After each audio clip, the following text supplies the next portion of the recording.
In this video, I am going to show you guys how to perform Primal Shakers. Now this is probably an exercise that you have never seen done before, so we're going to jump right into it. This is a DPD exercise, which stands for Dynamic Power Drill, and it's great for developing speed and explosive power within the upper body, which is the chest, for hitting the shoulders, and a little bit of the serratus. So all you need is a kettlebell and or a dumbbell. It doesn't matter.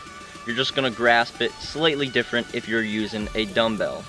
Now when using a kettlebell, you want to place your palms on the sides of the horns, which are the bent handle part of the kettlebell. And once you place your palms there, just overlap it with your fingers and grasp it nice and tight. Now if you're using a dumbbell, it's going to be the same procedure, yet you're grabbing the ends of the dumbbell and having those elbows tucked to the sides. Now, once you have your kettlebell, you got your fingers interlaced, and the palms are on the sides of the horns.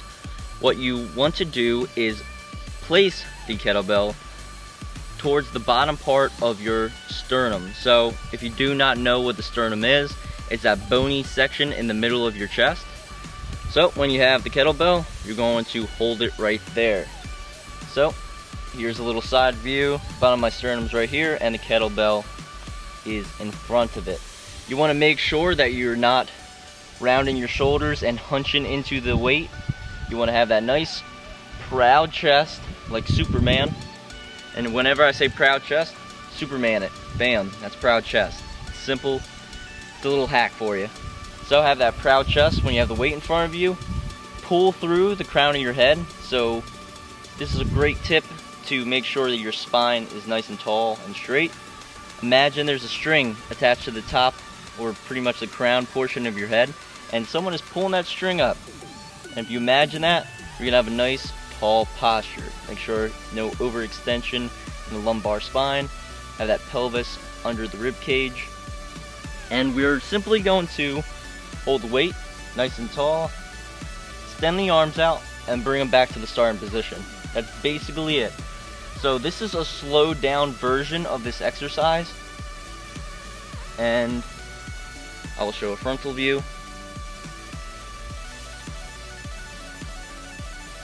See, as you can see, I'm not completely extending my arms out, because if I do that, I have the risk of hyperextending my elbow and then damaging my elbow joint. So you want to make sure that when you extend the weight out, you have a slight bend in the elbows.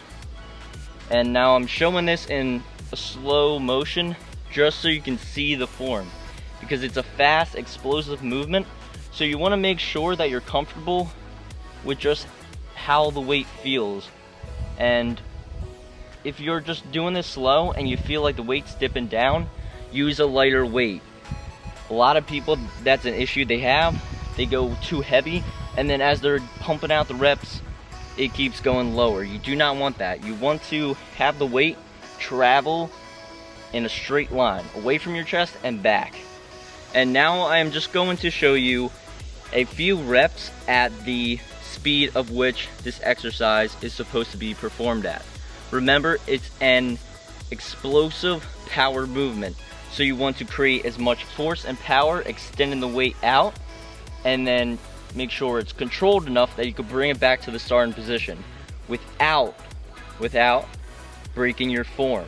So I'm going to show a frontal view, side view, and you guys should get a pretty good understanding of how this is going to look. So nice and tall, kettlebells in front of the lower half of my sternum, and let's go.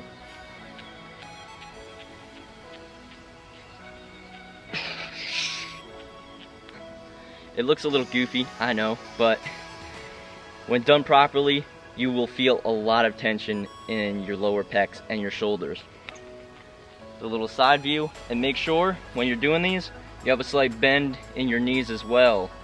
Brace your core, because if you have a loose core, you get all noodle spine. You don't want noodle spine. You want race core, everything solid, and distribute that force into that weight. So, side view, breathe in.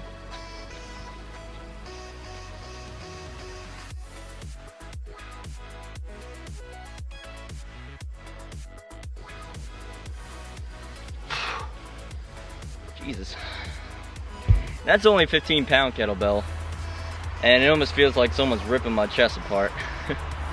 But a really good analogy, if you're still having trouble with this exercise, is imagine you're a big gorilla and there's a tree with a bunch of bananas in it. You want to grab that tree and shake the tree as much as you can so the bananas can fall. I don't really know if gorillas eat bananas, but regardless, it's a good analogy. So you're acting like you're shaking something, but don't forget that you do not want to lock the elbows out. And that's pretty much the Primal Shakers. Hope you enjoyed it. Check out the other videos, and I will see you guys next time. Keep on keeping on, and peace out.